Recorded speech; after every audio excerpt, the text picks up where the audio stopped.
दक्षिण भारत में मौजूद सबरीमाला मंदिर के बारे में तो आपने जरूर सुना होगा।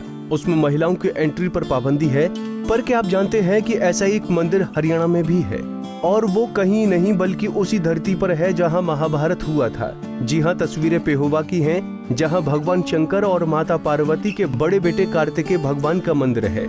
इस मंदिर में महिलाओं को दर्शन की इजाजत नहीं है। कहते हैं कि अगर कोई महिला भगवान के दर्शन करती है तो उसे जन्म तक विधवा रहने का श्राप लग जाता है। इसके पीछे क्या राज है, आइए जानने की कोशिश करते हैं महंत दीपक गिरी जी से। तीर्थ का नाम पृथु है। ये राजा पृथु की नगरी है। इस तीर्थ का नाम पृथु से पृथुदक पड़ा, पृथुदक से पहोवा पड़ा, पहोवा से पिहोवा पड़ा। इस तीर्थ का नाम राजा पृथु है। शास्त्रों में इसका ये लेख है कि ये राजा पृथु की नगरी स्थापित की हुई है।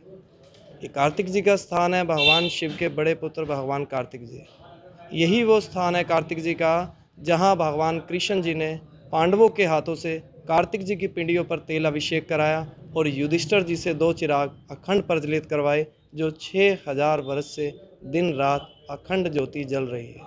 इस मंदिर में महिलाओं का जाना वर्जित है। भगवान कार्तिकेय ने क्रोध में अपनी माता पार्वती जी को श्राप दे दिया, संसार की कोई भी स्त्री इन जख्मों का, पिंडियों का इस अवस्था में, इस रूप में मेरा दर्शन करेगी, वो 7 जन्म तक विधवा रहेगी। अब ये तो आप जान ही गए कि भगवान कार्तिकेय के श्राप की वजह से महिलाएं पिंडी दर्शन नहीं कर सकती हैं। लेकिन मन में ये सवाल जरूर उठा होगा कि भगवान कार्तिकेय को इतना गुस्सा भला क्यों आया होगा कि उन्होंने अपनी माता को ही श्राप दे दिया। तो इसके पीछे भी एक पौराणिक कथा है। दरअसल एक बार कैलाश का राजपाट सौंपने के लिए माता पार्वती और भगवान शिव ने कार्तिकेय और गणेश के बीच प्रतियोगिता रखी, जिसमें दोनों को तीनों लोगों का चक्कर लगाकर पहले कैलाश पहुंचना था। जो जीत जाता वही विजेता होता। कार्तिकेय भगवान ब्रह्मांड का चक्कर लगाने अपने मयूर वाहन पर सवार होकर निकल गए, मगर गणेश भगवान के पास मूसक था, लिहाजा उन्होंने माता पार्वती के कहने पर अपने माता पिता का चक्कर लगा लिया, जिसे वो अपना ब्रह्मांड मानते थे, और इस तरह से गणेश भगवान को विजयी बनाया गया। इसी से नाराज होकर कार्तिकेय ने माता पार्वती के साथ महिलाओं को श्राप दे दिया था। भगवान कार्तिकेय को क्रोध आया।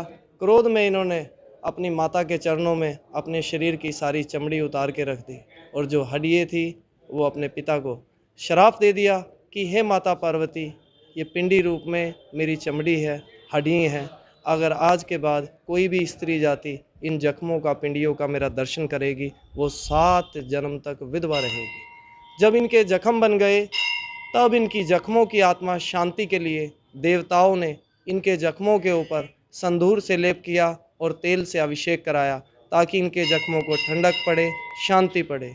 तब इनकी जख्मों की आत्मा शांति के लिए देवताओं ने इनके जख्मों के ऊपर संदूर से लेप किया और तेल से अभिषेक कराया।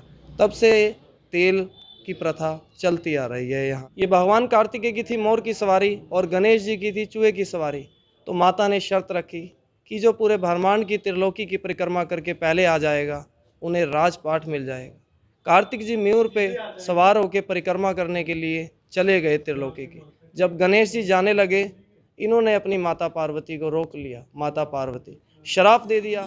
मान्यता ये भी है कि महाभारत के युद्ध के बाद जो योद्धा वीरगति को प्राप्त हुए थे, उनकी आत्माएं युधिष्ठिर को परेशान करती थीं, जिससे परेशान युधिष्ठिर ने भगवान कृष्ण के कहने पर भगवान कार्तिकेय के मंदिर में तेल का अभिषेक किया था, जिससे सभी योद्धाओं की आत्मा को शांति मिल गई। ये कथा पद्म पुराण के पृष्ठ नंबर 374 में मौजूद है। माना जाता है कि भगवान कार्तिकेय ने जब अपनी चमड़ी और हड्डियां माता पिता के चरणों में समर्पित कर दी, तो देवताओं ने उनके जख्मों पर सिंदूर और तेल का लेप लगाया था। इसी के बाद वो मान्यता है कि जो कोई भगवान की पिंडी पर तेल का अभिषेक करता है, उसके पूर्वजों की आत्माओं को शांति मिलती है। भगवान कृष्ण ने 6000 साल पहले इसी मंदिर में युधिष्ठिर के हाथ से 2 दिए जलवाए थे, जिनका प्रकाश आज भी मंदिर में फैल रहा है। कुरुक्षेत्र से रणदीप रोड, पंजाब केसरी टीवी।